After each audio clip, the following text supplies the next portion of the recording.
The twin moons of Illyria floated above the glowing forests, painting the world in soft blue light. The Illyrians called it the blessing of light. To them, light was life, faith, and beauty. But to one girl it was something she could never see. Her name was Lira. She was born without sight. On a world where everyone could see light in 1,000 colors, Lira saw only darkness. To her people, blindness was not just a weakness, it was a curse. When she was a child, other Illyrian children threw shining dust at her and laughed. "The cursed girl can't see it sparkle," they shouted. Lira stood still, hearing their laughter fade into the distance. Her mother cried every night, praying to the moons to heal the child of darkness, but the moons never answered. As the years passed, Lira grew quiet. She learned to walk by sound and touch. She knew the soft hum of glowing trees, the whisper of crystal winds, the heartbeat of her planet. While others saw beauty, she heard it. But her people didn't understand that. The elders said she brought bad luck. No one wanted her near their homes. When she passed, doors closed. When she spoke, people turned away. So Lira lived alone in a small stone hut at the edge of the bright valley.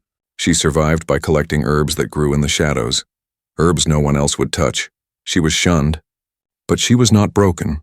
One night, as she sat outside her hut, she felt a strange vibration in the ground. It was deep, like thunder trapped inside the earth. The air trembled.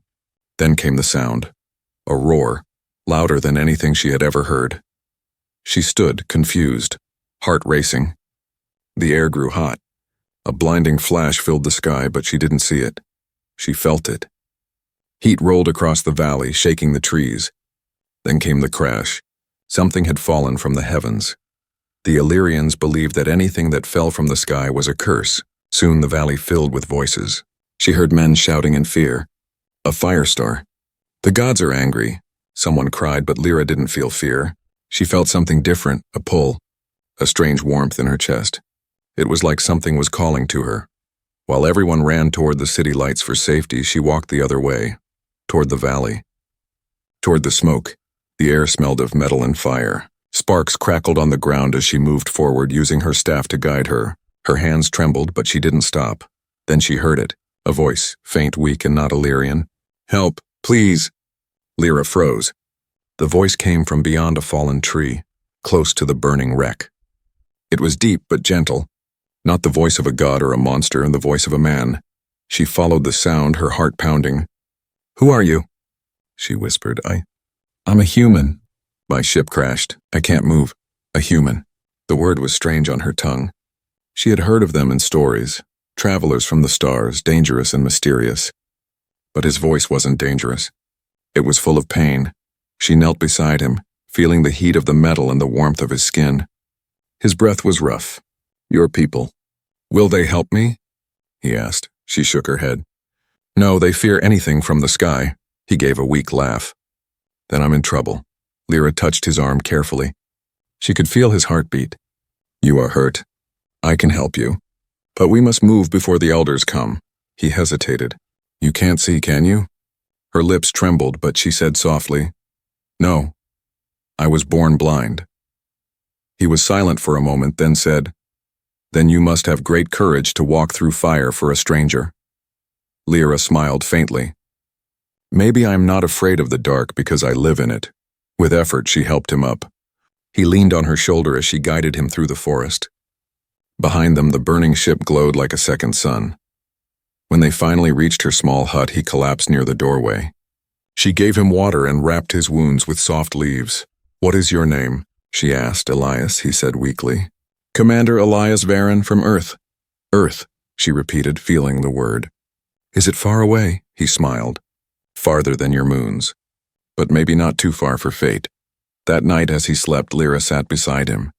She listened to the wind and the distant shouts of her people still searching for the firestar. She knew she had done something forbidden. She had touched what her people feared most. But as she listened to his slow breathing, she felt peace, something she hadn't known in years. She turned her blind eyes toward the sound of the sky and whispered, "Maybe. He's the light I've been waiting for." The wind carried her words into the night, and somewhere far above, the stars seemed to flicker, as if they had heard her. Morning came to Illyria with golden mist and soft humming light. The glowing trees outside Lyra's hut sang with energy, their roots pulsing beneath the ground. Inside the small stone shelter, Elias stirred weakly on a bed of woven moss. His body ached from the crash and his mind was still foggy. But one thing was clear. He was alive because of her. Across the room, Lira sat quietly, crushing herbs in a small clay bowl. The smell was sweet and sharp like forest smoke after rain. She moved gracefully, though her eyes were clouded and unfocused. Her long silver hair glowed faintly in the soft light. When Elias tried to sit up, pain shot through his leg. He groaned, and Lira turned her head toward the sound. "You should rest," she said calmly. "Your body is not ready yet." Elias looked at her, surprised by her steady tone. You're really blind," he said softly. She nodded. "Yes, since birth." He watched her fingers work, gentle, sure, and practiced. "And yet you live alone. You found me in the dark, dragged me out of fire, and saved me." Her lips curved into a faint smile. "Darkness is my home. I do not fear it like others." Elias studied the strange markings on her skin, glowing lines that pulsed faintly with light, like veins of energy. He had read about Illyrians in the archives, but seeing one so close was different. They were elegant, otherworldly, and yet this one lived like a ghost forgotten by her own people. "Why do they leave you here?" he asked after a long pause. She stopped moving. "Because I cannot see their light. They say I bring darkness wherever I go." Elias clenched his fists. "That's cruel. You saved me, and you're the one they fear?" Lira dipped her fingers into the glowing paste and handed it to him. "Hold still," she said.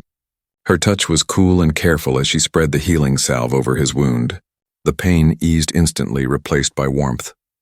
Elias let out a breath. "You're incredible," he murmured. She tilted her head slightly, unsure if he meant it or not. "You humans use strange words," she said softly. "Incredible, amazing, beautiful. They sound like light," he chuckled. "Maybe they are. Where I come from, light means hope. And you gave me that." Her chest tightened at his words, though she didn't understand why. No one had ever spoken to her like that before. Outside, a low horn echoed across the valley. Lira froze. "The elders," she whispered. "They are searching the wreck." Elias tried to stand but stumbled. She caught him quickly, guiding him to the shadows. "Stay here," she said. "If they find you, they will kill you. And me." He grabbed her wrist. "You can't face them alone." "I will not," she said firmly. "They will not see me. I am invisible to those who never looked at me." She slipped outside like a whisper. The glowing forest shimmered around her as the patrol moved through, their armor shining with white energy. She listened to their footsteps, their sharp voices, their fear of the unknown. "The Firestar fell here," one guard said. "The ground still burns." Another hissed, "The cursed one lives nearby." Maybe she brought it. Lyra's heart pounded, but she stayed still. They passed without seeing her. When the voices faded, she returned to the hut. Elias was waiting by the doorway, a piece of metal from his ship in his hand. A weapon. "Are they gone?" he asked. "Yes," she breathed. "For now." He relaxed, then looked at her with wonder. "You move like a shadow, Lira. It's like you can see in ways no one else can." She smiled faintly. "I see with sound. I hear your heartbeat. I hear the trees breathing. To me, that is light." Elias felt a lump in his throat. "You deserve more than this," he said. "More than hiding in fear." She turned her face toward him. "And what do you deserve, human?" He sighed. "I was supposed to bring peace between worlds. Instead, I crashed and lost my crew." "Then maybe you found something else," she said softly. Their eyes met, her blind, glowing ones, and his tired, human ones. In that moment, the air between them felt alive. Elias looked away, clearing his throat. "I'll fix my communicator soon. Maybe someone will hear me." Lira nodded, though part of her heart sank at the thought of him leaving. As night returned, they sat together outside the hut. Elias spoke of Earth, of blue oceans, white clouds, and sunlight that touched everything. Lira listened, her face full of quiet wonder. "So much light," she whispered. "And you can see it all?" "Yes," he said gently. "But I've never seen a world like yours. It's beautiful in its own way." She turned her head toward the stars she could not see and said, "Maybe beauty is not in seeing, but in feeling." Elias smiled. "Then you see better than anyone I've ever met." Above them, a distant light flashed in the sky, a signal or a storm. Neither of them knew that this small moment of peace would soon end. The elders had found the human trail, and for the first time in her life, Lira would have to choose between the people who hated her and the stranger who made her feel alive. The days passed in quiet hiding. Elias worked on the broken parts from his ship while Lira gathered herbs, water, and glowing stones from the nearby forest. The two of them began to share small moments that felt safe, even beautiful. But beneath that calm, both knew danger was close. The Illyrian elders would never forgive her for helping a human, and if they found him, they would kill him without mercy. Still, Elias refused to stop repairing what was left of his ship. "If I can power the core," he said one evening, "I can send a signal. Maybe someone from Earth will come for me." Lira listened to the hum of his tools. "And then you'll leave," she said quietly. He looked up, studying her pale face. "You don't want me to?" She didn't answer right away. Her fingers brushed the glowing wall beside her. "I do not know. You are the first person who ever talked to me like I was not cursed." Elias swallowed hard. He didn't know what to say. He looked down at a small silver device in his hand, a half-melted piece of human tech. Inside it, he saw hope. Not just for him, but maybe for her too. "Lira," he said softly, "I think I can fix your eyes." She turned toward him, confused. "Fix? My eyes cannot be fixed. They were born in darkness." He moved closer. "On Earth, we have something called a neural light implant. It connects to the brain and helps the eyes send signals again. My ship carried one, for medical use. It was damaged in the crash, but I think I can rebuild it." Lira froze. "You mean you can make me see?" Elias nodded slowly. "Maybe, but it's dangerous. Your body is different from mine. It might not work, and it could even hurt you." She took a deep breath. Her hands trembled slightly. "Elias, all my life I have been told that light hates me, that I was born wrong. If I die trying to see, then at least I will die trying to be whole." Her words cut through him like a blade. He stared at her, this fragile, brave creature, and knew he couldn't refuse. "Then let's do it," he said firmly. "But we'll do it my way, safely." That night the hut glowed with faint blue light as Elias prepared the device. He cleaned the small metal disc, repaired the cracked wires, and adjusted the neural node with trembling fingers. Lira sat still, breathing slowly. "Are you ready?" he asked. She smiled faintly. "I have been ready my whole life." He pressed the implant gently against her temple. The device hummed, sending thin lines of light beneath her skin. Lira gasped as warmth spread through her head. For a moment there was silence, then pain. "Elias," she cried, clutching her head. "Hold on. Just a few seconds more." A sharp pulse filled the air, then faded. Lira fell back, breathing hard. Elias leaned over her, heart racing. "Lira, can you hear me?" Her voice was weak. "I can hear you. Can you see anything?" She opened her eyes. At first they were still cloudy and dull. Then slowly a faint glow appeared. Her pupils dilated. Her lips parted in wonder. "Light," she whispered. "I can see." Light. Tears rolled down her cheeks. She blinked again and again, her sight flickering like a candle. The walls of the hut, the shimmer of his face, the glow of the trees, all blurred but real. "Elias, you're real," she said, her voice breaking. He smiled, eyes wet. "I told you I'd bring you light." She reached up, touching his face, tracing his jaw and lips as if memorizing every detail. "You are not how I imagined," she whispered. "How did you imagine me?" "Like the stars. Far away, untouchable, but you're here." For a few moments the world was still. Then the ground trembled. A low hum echoed through the forest. Lira froze. "They felt it," she said. Elias frowned. "Who?" "The elders," she whispered. "The implant's energy, its forbidden light. They can sense it." He quickly packed his tools. "Then we have to go, now."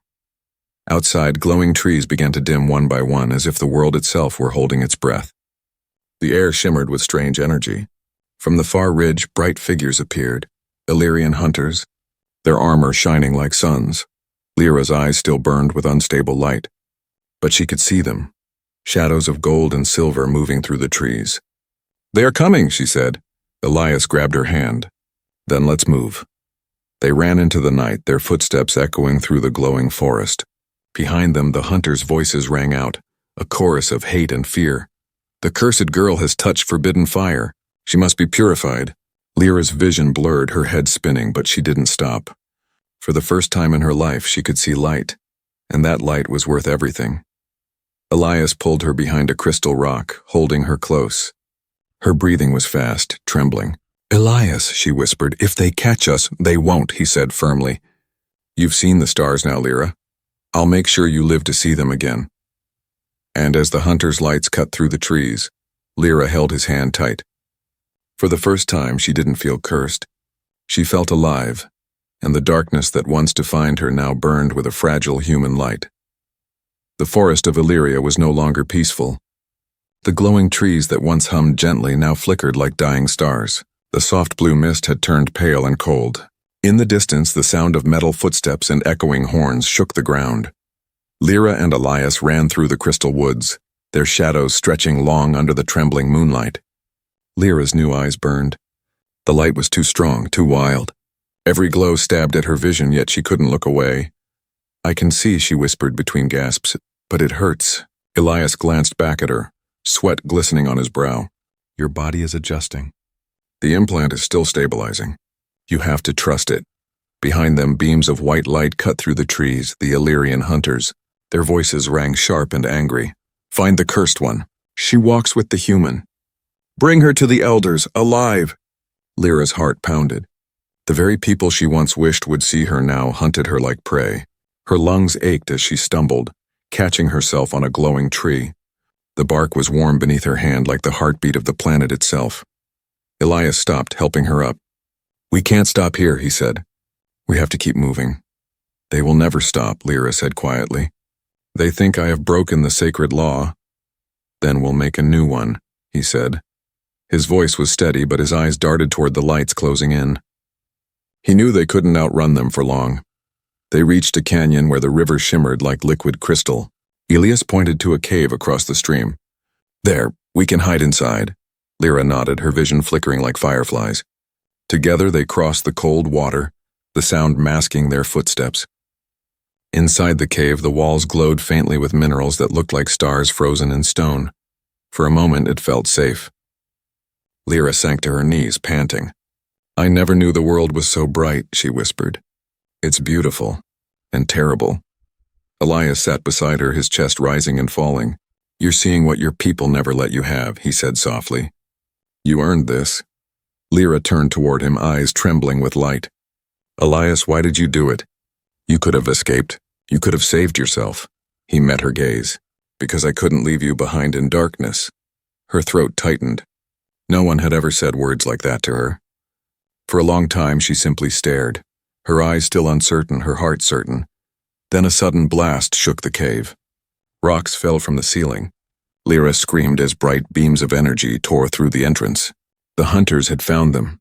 Elias pulled out his weapon, a small plasma pistol salvaged from his ship. "Stay behind me." Lira grabbed a shard of glowing stone, gripping it tight. "No," she said. "I will not hide anymore." The first hunter entered, his armor blazing like a miniature sun. "Lira of the shadows," he shouted. "You have betrayed the light." Elias fired, the shot bursting in a flash of blue. The hunter fell, his armor cracking with smoke. But more came, their spears glowing white-hot. Lira stepped forward. Her new vision shimmered, showing lines of energy around the walls, the ground, the weapons.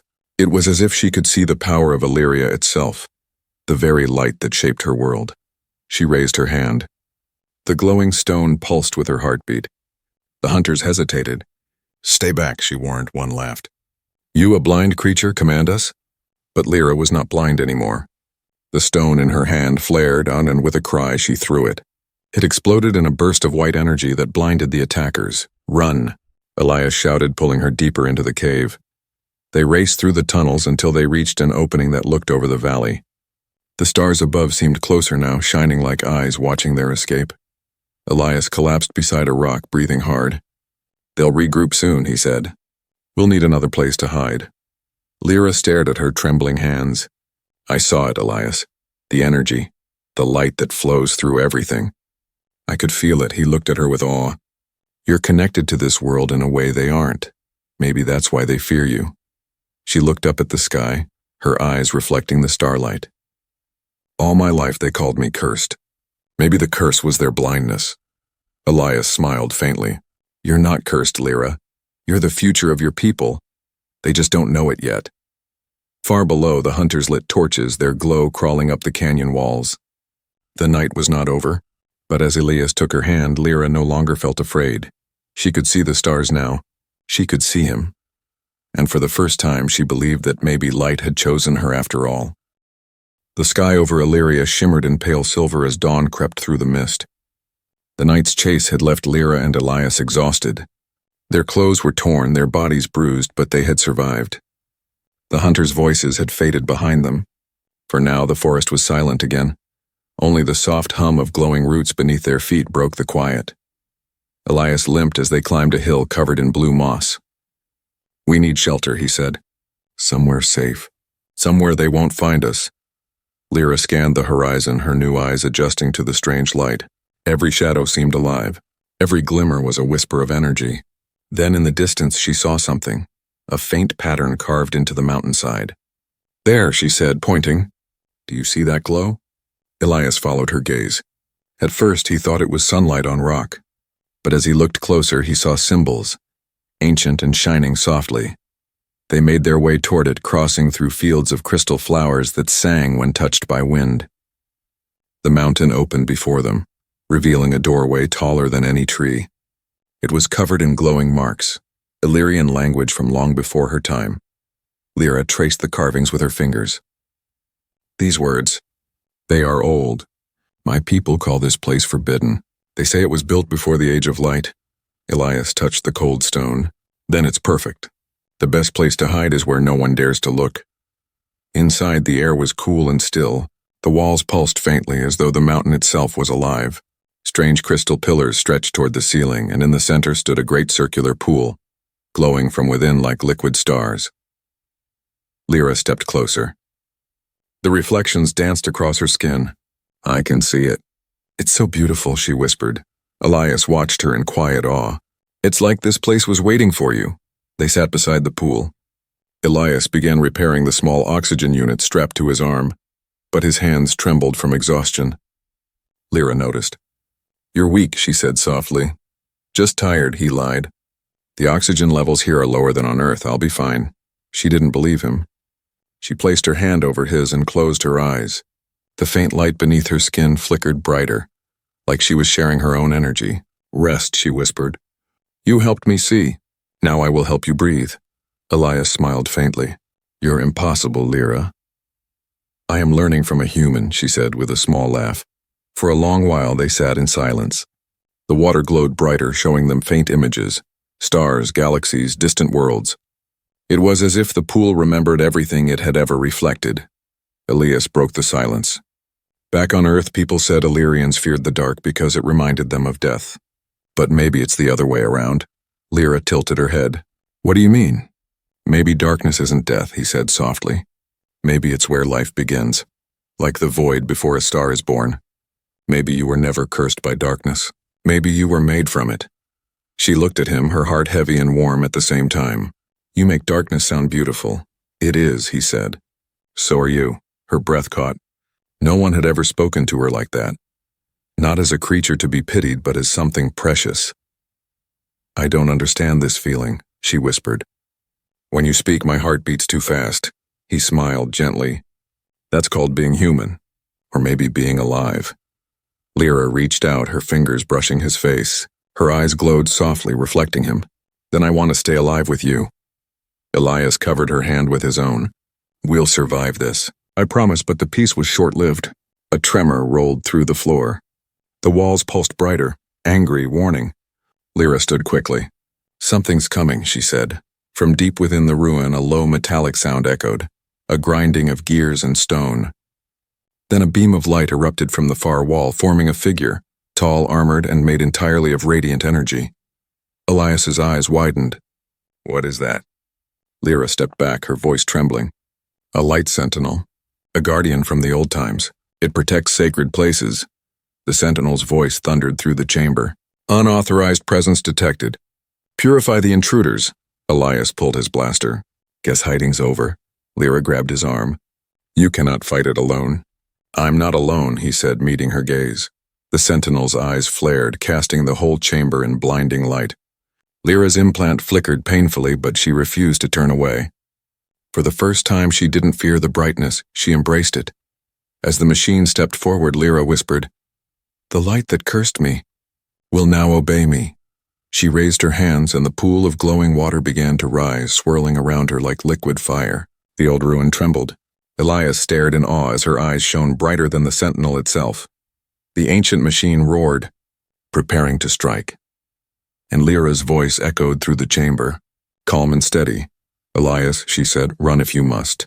"But I was born for this," he shook his head. "Not without you." Light clashed with light, the ancient and the new, as the ruins of Illyria awakened once more. The air inside the ancient ruin trembled like a storm trapped within stone. The light sentinel stood tall, its body made of pure radiance. Its eyes burned like miniature suns. Every step it took shook the ground, sending ripples across the glowing pool. Lira and Elias stood side by side, their faces pale but steady. The air between them pulsed with energy, fear, courage, and something more powerful than both. The sentinel's voice echoed through the chamber, deep and cold. "Unauthorized entities detected. Purification required." Elias raised his blaster, the barrel glowing weakly. "Yeah?" he said through clenched teeth. "Let's see you purify this." He fired 3 shots in quick bursts. The blue plasma bolts hit the sentinel's chest, exploding in sparks, but the machine didn't even flinch. Lira gasped. "It feeds on light, Elias. Your weapon only makes it stronger." The sentinel raised its massive hand. A beam of white fire burst forward. Elias dove aside just in time, the blast striking the wall and turning rock into liquid glass. "Run!" Lira cried, but Elias shook his head. "Not without you." The sentinel advanced again, its steps pounding like thunder. Lira closed her eyes, her breathing fast.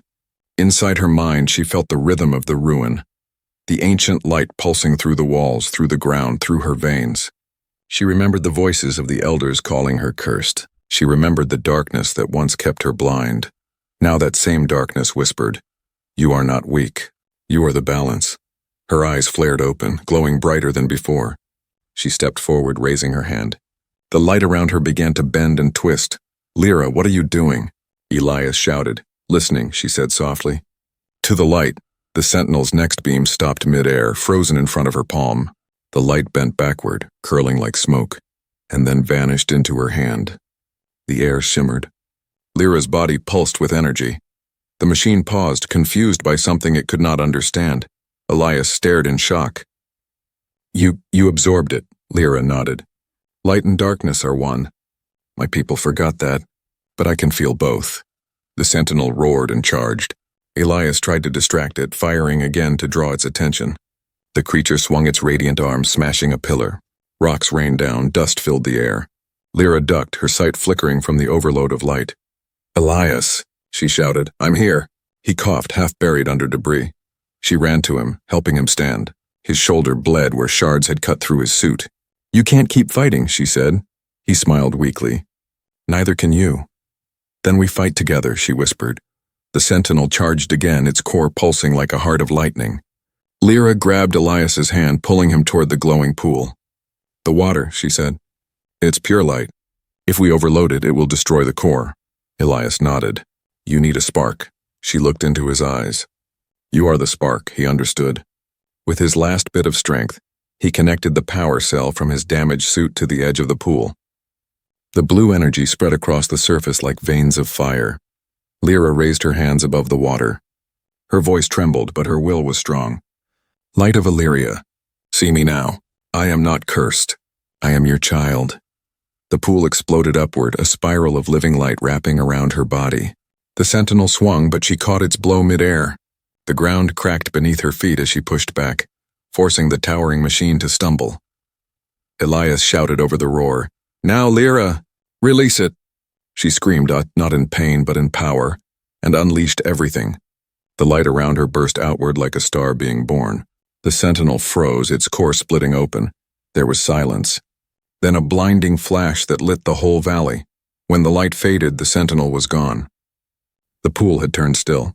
The ruins were quiet once more. Elias lay on the ground, his eyes barely open. Lira crawled to him, her skin still glowing faintly. "Elias," she whispered, shaking him. "Stay with me." He smiled weakly, his voice soft. "You did it. The light obeyed you." "You helped me believe I could," she said, tears shining in her eyes. He reached up, brushing her cheek. "Then promise me something." "What?" "Never let them make you hide again." She nodded, gripping his hand tightly. "I won't." Outside, the first dawn light touched the mountains. The people of Illyria saw the great flash and fell silent, thinking the gods had spoken. But it was not the gods. It was a blind girl who had seen the truth, and a human who gave her courage. As the morning wind blew through the ruins, Lira whispered, "You gave me sight, Elias. Now I will give them light." And for the first time, the world of Illyria began to change. The storm of light had ended. The ruins were quiet again, filled only with the faint hum of fading energy. The once mighty light sentinel was gone, its radiant body now scattered dust on the floor. In the center of the chamber, Lira knelt beside Elias, whose body was still and pale. The light from the broken pool reflected in his face, making him look almost celestial, part of the same sky he had fallen from. "Elias," she whispered, her voice trembling, "open your eyes." For a long moment, there was no response. Then slowly his fingers twitched. His eyes fluttered open, tired but alive. A weak smile curved his lips.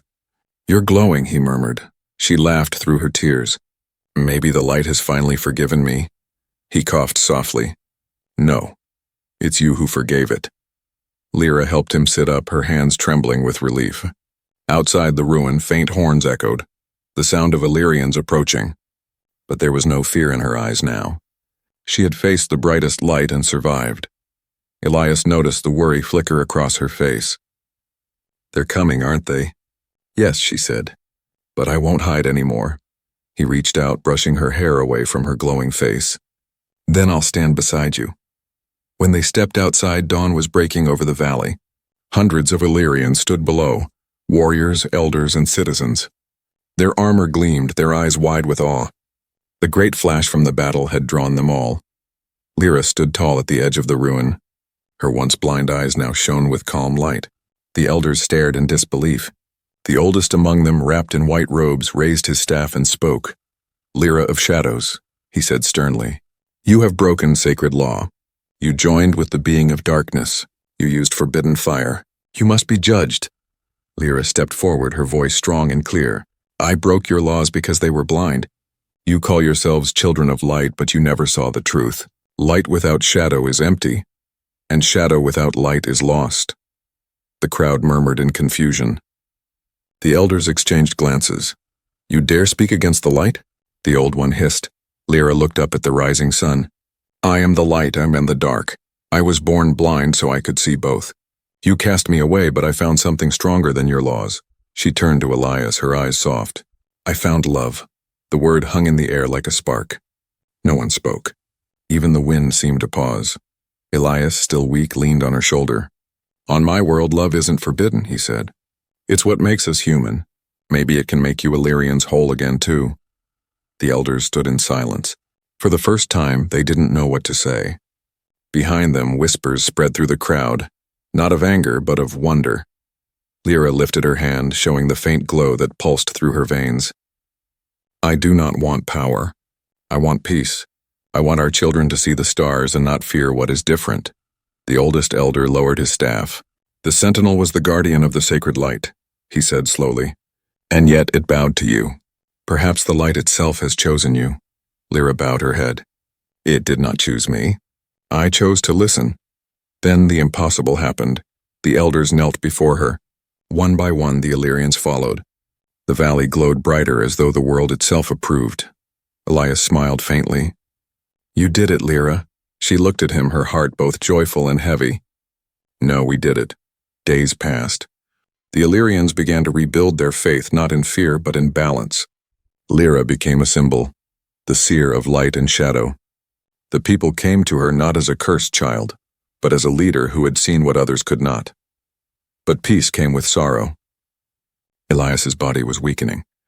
The oxygen from his broken suit was nearly gone. Even the air of Illyria, beautiful but alien, was slowly killing him. He tried to hide it, but Lira could see it in his every breath. One evening, as the sun set, she sat beside him near the glowing river. "You're leaving," she said quietly. He smiled softly. "My ship's distress signal was picked up. A rescue team from Earth is coming." Her eyes shimmered. "Then you must go." He reached out, holding her hand. "I don't want to." Tears rolled down her cheeks. "If you stay, you'll die." He looked into her eyes that once couldn't see, now shining with life. "Then at least I'll die seeing you." She shook her head and kissed him gently, her tears glowing as they touched his skin. "You gave me sight, Elias, but more than that, you gave me a reason to live." He smiled through the pain. "And you gave me something I never thought I'd find among the stars. Love that feels like home." The hum of engines echoed above. A ship descended slowly, light washing over the valley. The Illyrians watched in silence as Lira helped Elias stand.